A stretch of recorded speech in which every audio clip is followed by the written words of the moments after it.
Hey guys! Welcome to Betwixt the Books. Today we have another arc review for you, the third in this series, where we're going to talk about Wicked Beauty by Katee Robert, which is the third Dark Olympus book.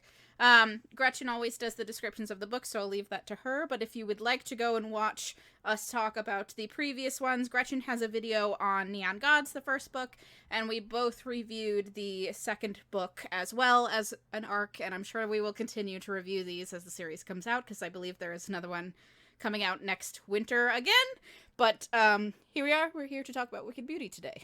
So if the, series tag of Dark Olympus does not kind of tip you off, these books are dark romance retellings of different Greek myths.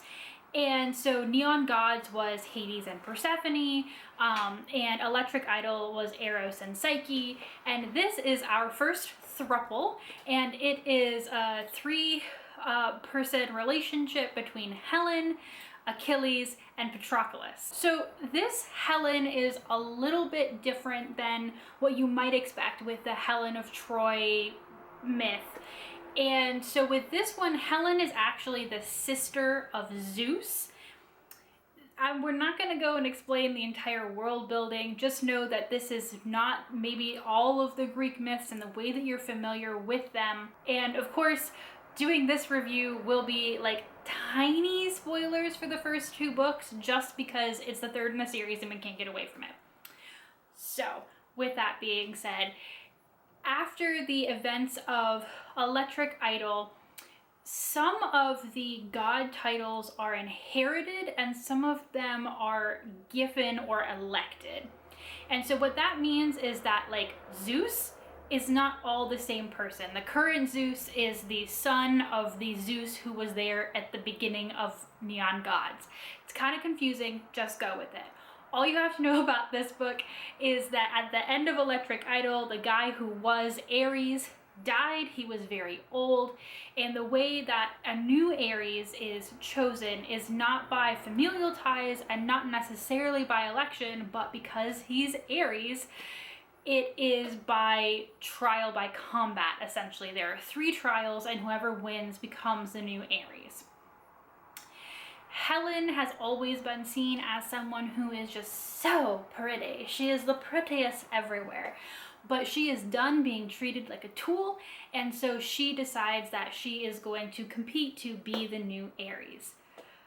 Slight wrinkle in that plan is that on the day when many of the champions are to be put forward, including Achilles, Patroclus, and Helen's abusive ex-boyfriend Paris, Zeus, her wonderful brother, says, oh, and by the way, whoever gets to be Ares also gets to marry Helen. And Helen is like, excuse me, no one discussed this with me in advance. And so she doesn't put her name forward right then, but eventually she does decide to do it because, again, she is done being a pawn and she wants control of her own life. This kind of complicates the trials because everyone else doing the trial is like, oh goodness me, this is my future wife, because all of them believes they're going to win. There are mostly men and 1 woman who is like, yeah, we're gonna be a great lesbian couple, and Helen's like, I mean, whatever works, I'm down, but also I'm going to win. And Achilles and Patroclus are just there. Achilles knows that he's going to be Ares, and Patroclus is just there to be best supportive boyfriend. They are already in a long-term committed relationship, and then Helen kind of shows up and complicates a lot of things for them. So, fighting, jealousy, sex. It's a Katee Robert book, friends! So we always start these reviews with our overall impressions. I think I'm going to land on this one with about 4 stars. I finished it this morning on my drive to work and was like kind kind of trying to figure out where I was sitting with this. I did not like it as much as I liked Electric Idol, but I think I liked it more than I liked Neon Gods. And we'll get into some reasons why I think this one was strong and what some of my issues were. But I think I'm landing at about 4 stars with this one. Definitely a strong romance. I always enjoy Katee Roberts' multiple person relationships, her thruples, but she's also done some that are larger than that, because I feel like she does a really good job of making sure that everybody is included in everything, and it isn't just like a person who's having a relationship with 2 other people, and that like how multiple people in a relationship can change the dynamics of that relationship, and that is definitely like within this book. She has said on TikTok that somebody emailed her about how scandalized they were that Achilles and Patroclus had a relationship with each other. Like, how could the men be in a relationship together? And, like, everybody in all of these books is almost always queer in some way, like, at least open to it. Even Helen, in this case, has, like, kind of made hints that she would be okay with the girl. But, like, I enjoyed that aspect of it too, that like it's definitely like a full relationship between the 3 of them, and it was good. I struggled a little bit with the beginning of this. I was reading the arc on my phone and I was struggling a little bit, so I picked up the paperback, tried to do that, struggled a little bit, ended up finishing it on audio on my drive, and I'll talk about that as well because this is the first time I've had any of these as an audiobook. So I'll give that to it, that the beginning was a little bit rougher for me to get into, unlike, Electric Idol, which I read in one sitting, like, devoured all the way through, and then read subsequently over and over again a couple of times. Don't worry about it. So I told Michaela that I think that this book is better than Electric Idol, and I think what's funny about it is in terms of star rating, I think I gave them almost exactly the same. If like maybe I rated this one, like I think Electric Idol for me was like 4 stars and this one was like 4.25. But I think what's interesting about these books, and we talked about this when we did Electric Idol, is that like Neon Gods is very like kink, BDSM, like have sex in public places, and Electric Idol is just sweetest boy who also happens to be an assassin. That's fine. And I think with this one, again, the tone has shifted to, you know, Helen, you know, she competes in these trials, right? I don't want to see that Persephone or Psyche were like weak female characters, because they weren't, but in this one, Helen is like a literal take no prisoners.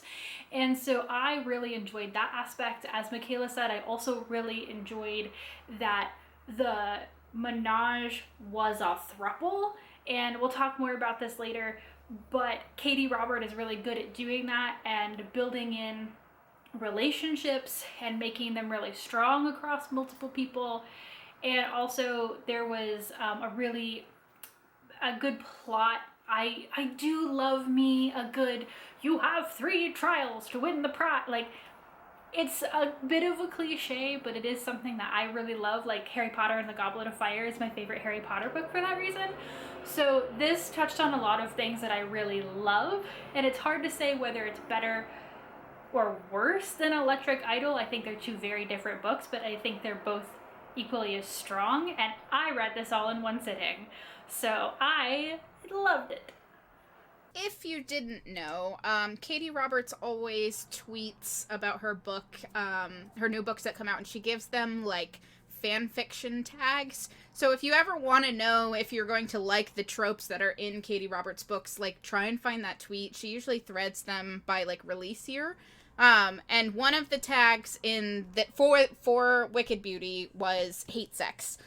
So she puts that in there. I'm not spoiling anything, and I'm not really going to talk about this, like, concretely, but I just want to talk about the quote-unquote hate sex scene and sort of that in context of the beginning of this book, and probably why I struggled a bit more.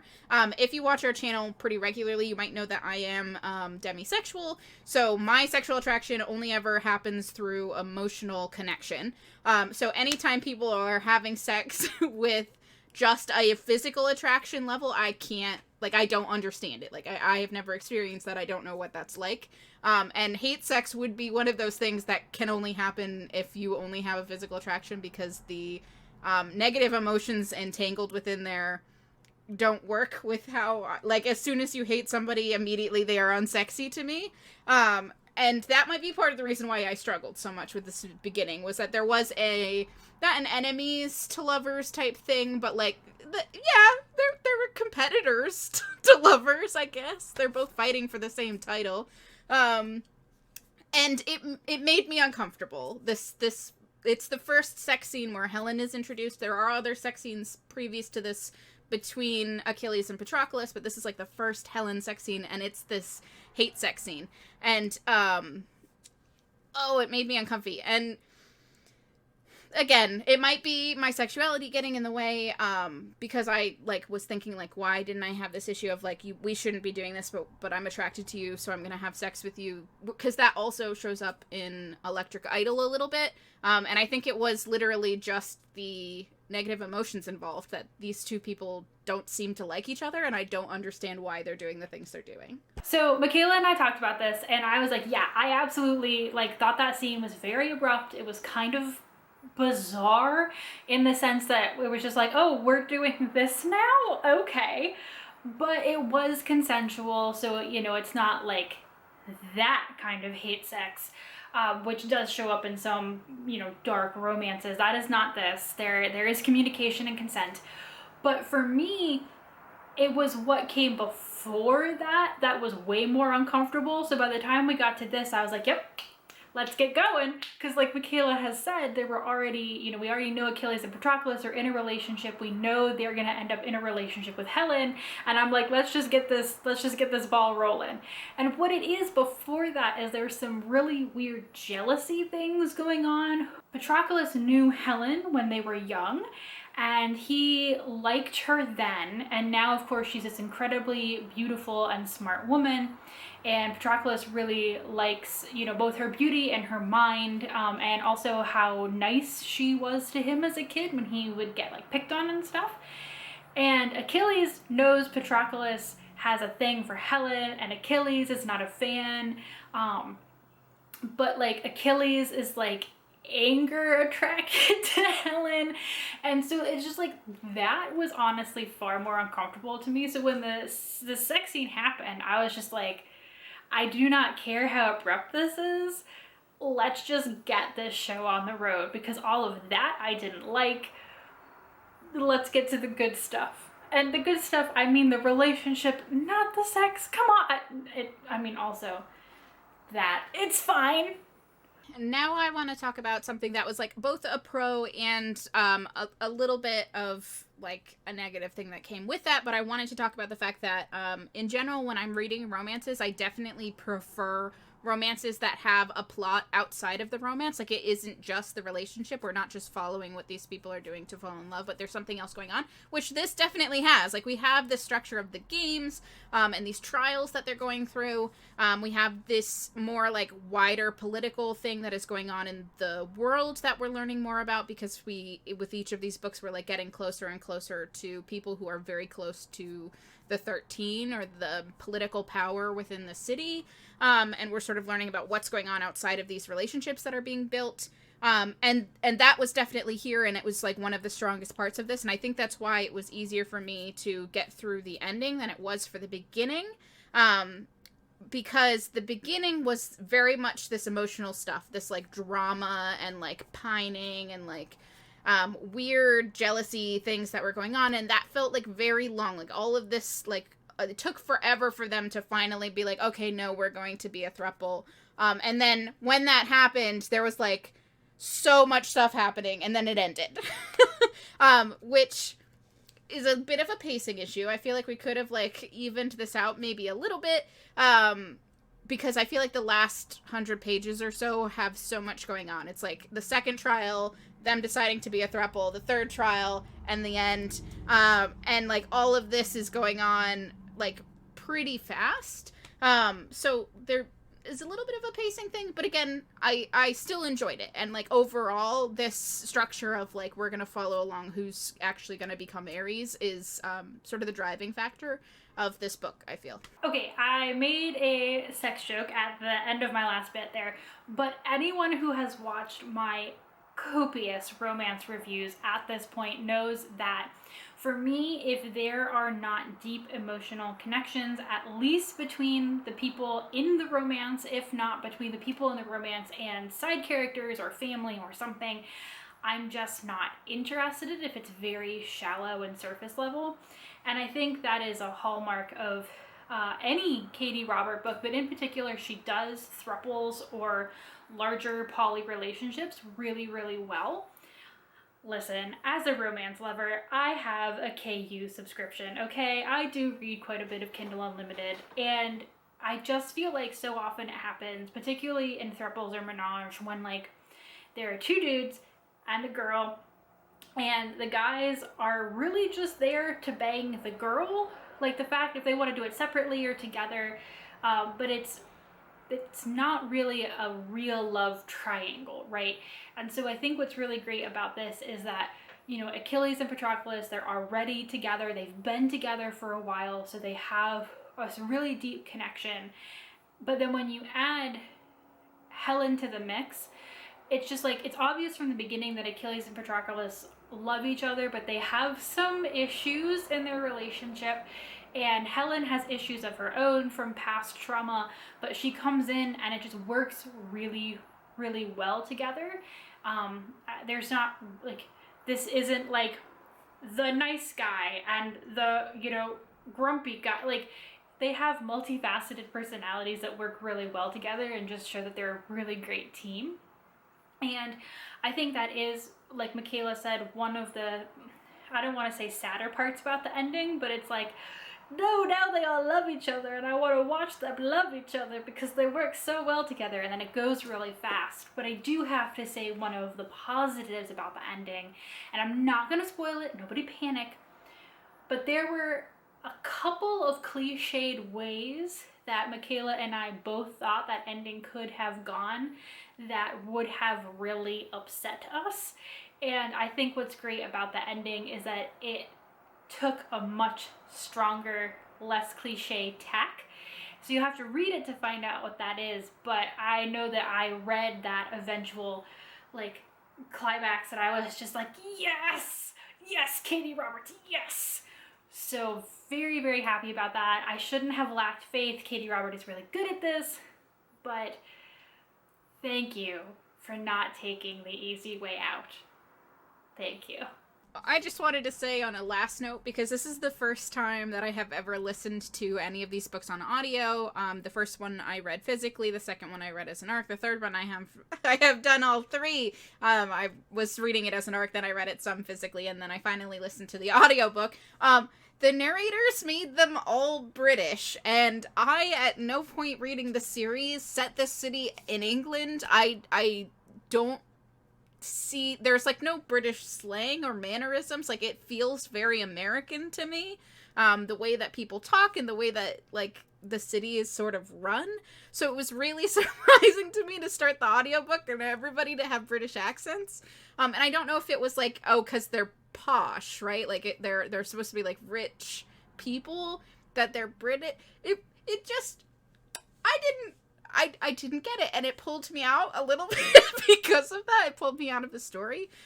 So I guess if you're going to do audio, like, listen to them from the beginning so that you feel more comfortable and it isn't as jarring for you. I will say that I felt like the voice actors did a good job, and they did have two voice actors, a female voice actor and a male voice actor. The male voice actor does both Achilles and Patroclus, and I felt like he did a really good job of making them sound distinct from each other, because you go into both of their heads as well as Helen's head. So it's definitely like a good audiobook. I didn't think it was bad. It was just weird that they were all British. I don't know. I just wanted to say that. So, like Michaela said in the beginning, we definitely plan to be back for the next book in the series and the next book after that. Right now, Katee Robert has said that she has about 7 of them planned.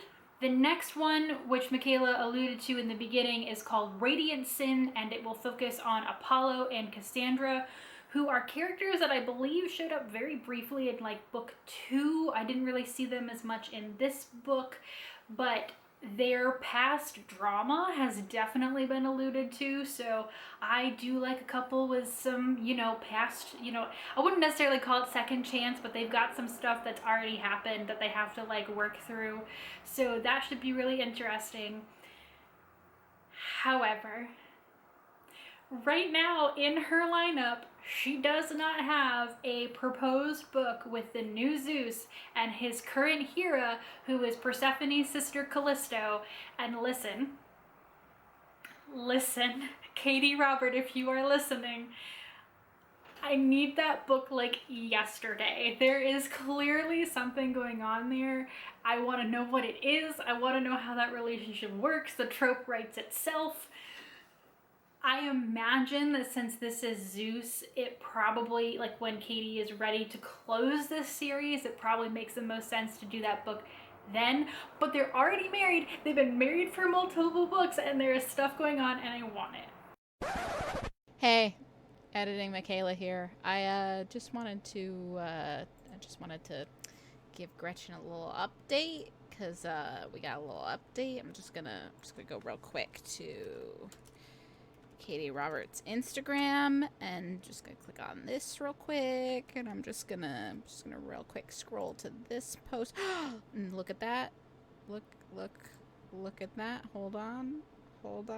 I am in the way. I am in the way. Hold on. I'll put myself over here. Oh, what's this? Book 9? Out of a possible 10 books. We did it, folks. We manifested it. This post came out, like, I want to say, while we were recording this review. So, did it. Manifested it. It exists. You're welcome, Gretchen. I want it right now. So anyway, that is my pitch. If there are other couples in this series that you're really hoping get a book but haven't been announced yet, like, drop that down in the comments. I would take a bajillion more books in this series because Katee is a great writer, and I really like this take on the myths, and they're just fun. And you never know quite what you're gonna get with the next book in the series. Are all a little bit different, but the couples and the relationships are always great. So we will be here for the next one, and the next one, and the next one, until I get my friggin' Zeus and Hera book. Anyway, thanks guys. Bye.